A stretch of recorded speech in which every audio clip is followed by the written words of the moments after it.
Rashed Rahman speculation করা একটু যায়। পার্থক্য আছে কিনা? মানে নিশ্চয়ই আওয়ামী লীগকে ছাড়া নির্বাচনের একটা সমালোচনা তো প্রচণ্ড রকমের থাকতেই পারে। কিন্তু ২৪-এ যে আমিডামি নির্বাচন সেখানে আসলে বিরোধী কোনো দলই ছিল না।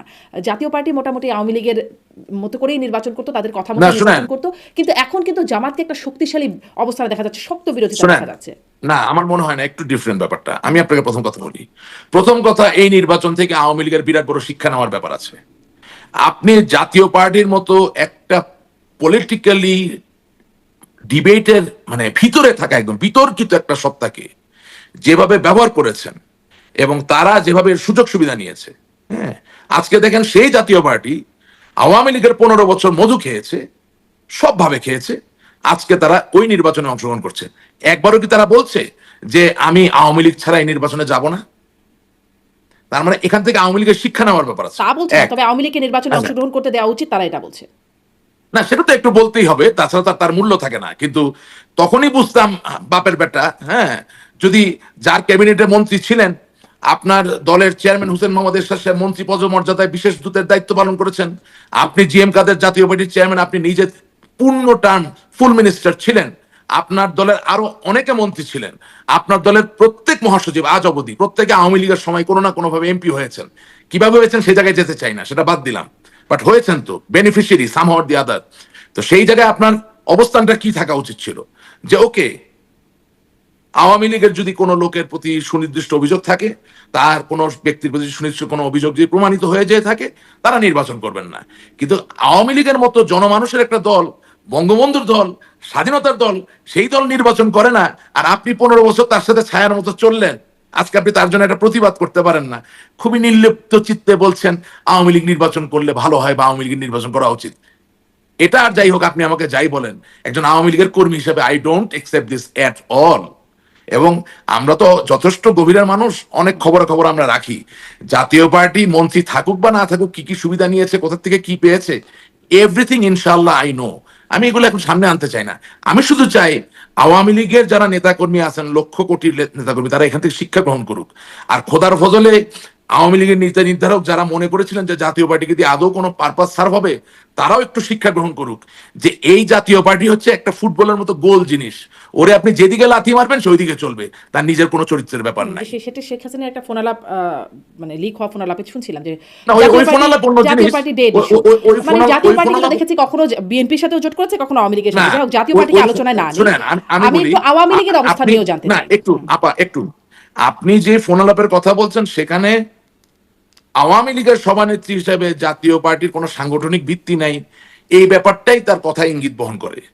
কিন্তু জাতীয় পার্টি যে এইভাবে, ওই যে শব্দটা ব্যবহার করলেন পোল্টি, এখন পোল্টি শব্দটা ব্যবহার করবেন, এভাবে যে পোল্টি দিতে পারে, এটা তো আর শেখ হাসিনা বুঝতে পারেন নাই। বুঝতে পারবেন না? কেন বুঝতে পারবেন না? উনি তো মানে না জাতীয় পার্টি এখন তো বিএনপির সাথেও গেছে, জাতীয় না পার্টি জোট শুনেন, করেছে। জি, এখন বুঝতে পারছেন, আচ্ছা তখন বুঝতে পারেন নাই। আচ্ছা আচ্ছা। এবার এই পোলটিটাকে আওয়ামী লীগও দিল কিনা, মানে যখন দেখছি যে বেগম জিয়ার মৃত্যুর পরে যে শোক বার্তা শেখ হাসিনা, আওয়ামী লীগ সভানেত্রী এবং তার পুত্র সজীব অজয় জয়ের কাছ থেকেও আসছে, এবং মানে তখন আসলে সামনে ওই বিষয়গুলো সব এখন ভাইরালও করা হচ্ছে, মানে সব বক্তব্যগুলোকে একসাথে করে যে কিভাবে তার অসুস্থতা বা তার মরণাপন্ন অবস্থা নিয়ে একটা একরকম তাচ্ছিল্যই করা হতো, যে মরি করে বয়স তো 80 হয়েছে, এখন তার জন্য এত কান্নাকাটি করে কী লাভ, এরকম বক্তব্য আরও অনেক কিছু আসলে এখন খুব গণমাধ্যমে, মানে সামাজিক যোগাযোগ মাধ্যমে বিশেষ করে খুব চলছে।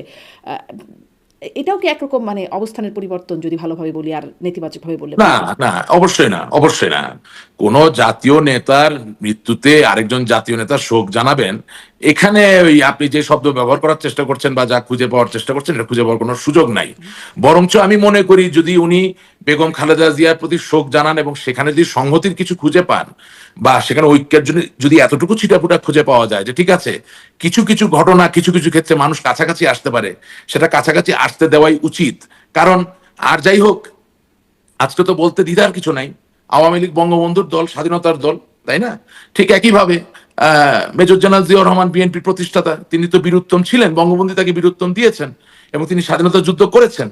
হ্যাঁ, এটা বাস্তব এবং এটাও সত্য যে বিএনপিতে হাজার হাজার মুক্তিযোদ্ধারা আছেন সক্রিয়ভাবে। সুতরাং তারা তো মুক্তিযুদ্ধকে অস্বীকার করেন না। জামাত ইসলামী যেভাবে মুক্তিযুদ্ধকে অস্বীকার করছেন, যেভাবে ইতিহাসটাকে বিকৃত করে ফেলার চেষ্টা করছেন, যেহেতু বিএনপি সেটা করেন না, আমি তো মনে করি যে মানুষের মৃত্যু অবধারিত সত্য, কুল্লু নাফসিন জায়গাতুল মউত, প্রত্যেকটি জীবিত প্রাণের মৃত্যুর আশ্বাস গ্রহণ করতে হবে, এই যখন সত্য, সেই জায়গা থেকে আল্লাহ তাআলার এই যে পরম সত্য, এর মধ্যে দিয়েও যদি ভালো কিছু আসে, সেটা হতে দেওয়া উচিত আমাদের।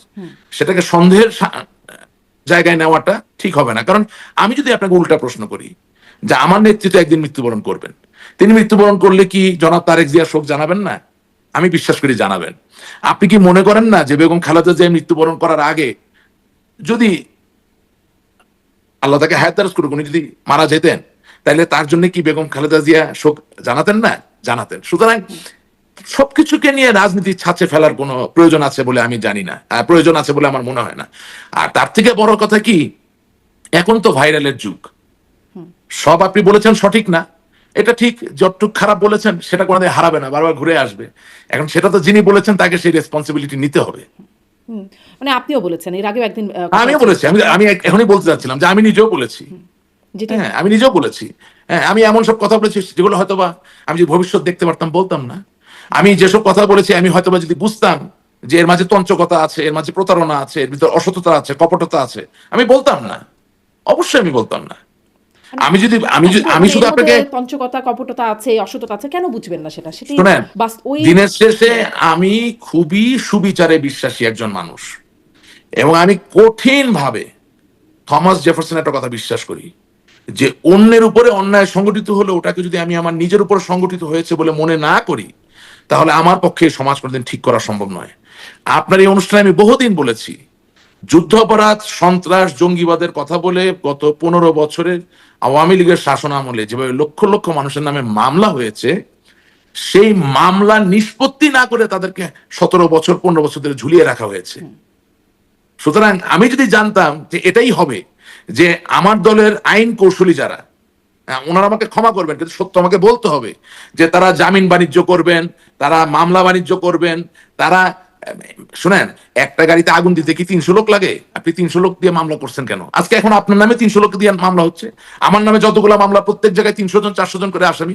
আমরা দেখিয়ে দিয়েছি কাজ হচ্ছে।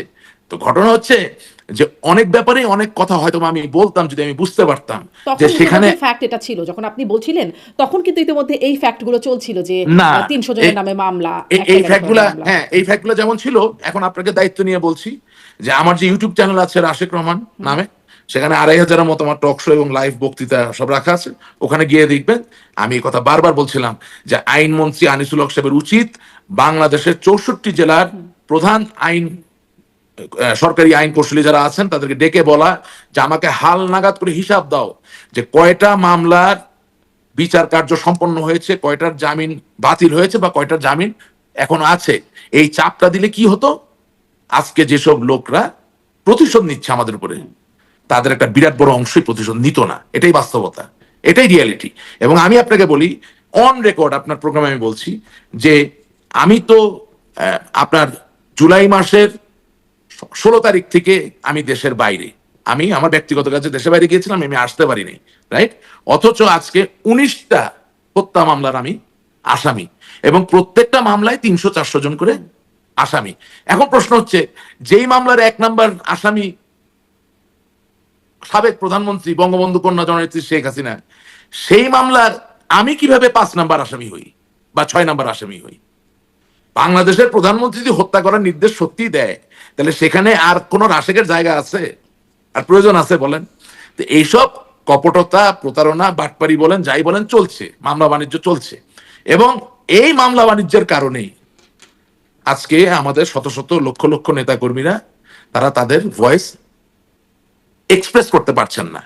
এবং বাস্তবতা হচ্ছে আমরা এখনো এখনো এক রকমের প্রতিশোধের শিকার হচ্ছেন। তখন যদি এরকম মামলা বাণিজ্যগুলো না হতো বা মানে ভুয়া মামলাগুলো না হতো, তাহলে হয়তো এরকম হতো না। মানে এই প্রতিশোধটা কি সামনে বন্ধ হবার ইঙ্গিত দেখেন? ধরেন আপনারাও বলেন, মানে আমি আপনাদের নেতাদের সাথে যখন আমি প্রশ্নটা করি, যখন আপনাদের নেতাদের সাথে কথা হয়, তখনও আপনারা বলেন যে আসলে সেই 15ই আগস্ট বেগম জিয়ার জন্মদিন পালন, 21শে আগস্ট তার একটা ক্ষোভ, রাগ, সেটির একটা বহিঃপ্রকাশ তো ছিলই। তার প্রেক্ষিতে আবার একটা রকম অবস্থা এখন যখন তারেক রহমানকে দেখা যাচ্ছে, তারেক রহমানের বক্তব্যের মধ্যে সবাই বলছেন একটা পরিমিতি বোধ দেখা যাচ্ছে। ধরুন তিনি যখন জানাজায় কথা বলছেন, ওই 2 লাইন মায়ের জন্য সন্তান হিসেবে তিনি ক্ষমা চাইছেন বা ঋণ থাকলে, খুব সাধারণভাবে সন্তান হিসেবে যা বলেন, মানে তার বক্তব্য থেকে সামনে কি মনে হচ্ছে যে একটা এই প্রতিশোধের জায়গা থেকে একটু সরে আসার মতো অবস্থান তৈরি হচ্ছে? আচ্ছা, আমি আপনাকে জিনিসটা একটু ভেঙে বলতে চাই এখন। হ্যাঁ, বেগম খালেদা জিয়া 15 আগস্টে কেক কাটেন, অবশ্যই এটা আমি সমর্থন করি না, অবশ্যই আমি এটা সমর্থন করি না। কিন্তু বেগম খালেদা জিয়া 15 আগস্টে সমর্থন করে বলে ঠাকুরগাঁয়ে রহমত নামে কোন বিএনপির সমর্থককে আপনি মামলা দিবেন, সেটা কি আপনি মেনে নিবেন? সেটা কি করা যায়? নিশ্চয়ই না। 21 আগস্ট গ্রেনেড হামলা অবশ্যই আমি মানি না। এটা বঙ্গবন্ধু কন্যা জননেত্রী শেখ হাসিনাকে হত্যা করার চেষ্টাই তো, কোনো সন্দেহ নেই বিষয়ে। এই ধরনের গ্রেনেড হামলা বাংলাদেশ কোনো পৃথিবীর কোথাও এরকম গ্রেনেড হামলা শোনা যায়নি, স্নাইপার এবং গ্রেনেড দুটা মিলিয়ে, রাইট? জনাবা আইবি রহমান আজকে পৃথিবী থেকে গত হয়েছেন। হ্যাঁ, আরো অন দা স্পট 22 জন লোক মারা গেছেন, কত শত শত লোক গ্রেনেডের স্প্লিন্টার নিয়ে ঘুরছে, তারাও হয়তো গ্রেনেডের কারণে মারা গেছেন, আমরা জানি না। বহু লোক প্রাণ দিয়েছে।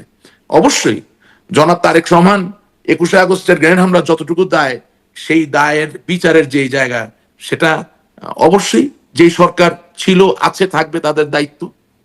কিন্তু 21 আগস্টের গ্রেনেড হামলার জন্য আপনি আমার রংপুর মিঠাপুকুরের আজহার নামে কোনো লোককে ঢুকাই দিলেন জেলের ভিতরে, সেটা তো আর হচ্ছে না, সেটা তো হওয়া উচিত না। অল আই এম সেইং যে আমরা ফোকাস ছিলাম না, আমরা সম্প্রসারিত হয়ে গিয়েছিলাম, কারণ আমরা প্রত্যেকটা জায়গায় বাণিজ্য খুঁজে পাচ্ছিলাম। শুনে, আমি এখন নাম বলবো না আপনাকে, বাংলাদেশের কোন এক দূতাবাসের দায়িত্বপ্রাপ্ত একজন সরকারি কর্মকর্তা, উচ্চপদস্থ। আমি তো ধরেন এই জুলাই মাসে দেশে বাইরে যাওয়ার পরে কোথায় আশ্রয় পাবো, কোথায় থাকবো, আমার তো বিদেশে কোনো ঘর বাড়ি ছিল না ভাই, এটা একদম পয়েন্ট অফ রেকর্ড। আমার এখনো কোনো ঘর বাড়ি নেই, বাট আমি নিরাপদে আছি, এই তো বাস্তবতা। কোথায় সেটেল করব, কোথায় বাচ্চাটা স্কুলে যাবে, কোথায় লেখাপড়া, সেটা ঠিক ছিল না। যেহেতু অনেকগুলো দেশে গিয়েছি, গোপনে হোক যেভাবেই হোক, সরকারি ওই কর্মকর্তার সাথে, পররাষ্ট্র মন্ত্রণালয়ের আমার কথাবার্তা হয়েছে। তিনি আমাকে বলতেছেন, স্যার আপনি কি আপনাদের ব্যর্থতাটা বুঝতে পারতেছেন? আমি বলছি, না, বুঝতে পারতেছি না তো। বলছে, স্যার আমি এই পররাষ্ট্র মন্ত্রণালয়ে চাকরি করি আজকে 20 বছর, জীবনে কোনোদিন কেউ আগ বাড়ায় এসে বললো না যে এই দূতাবাসের মগ দরকার, বিশেষায়িত মগ, মানে যে কফির মগ, বিশেষায়িত দরকার। যেই না আপনারা সরকারে আসলেন, শুরু হয়ে গেল বঙ্গবন্ধুর ছবি দিয়া বিশেষায়িত মগ দেওয়ার প্রস্তাবনা।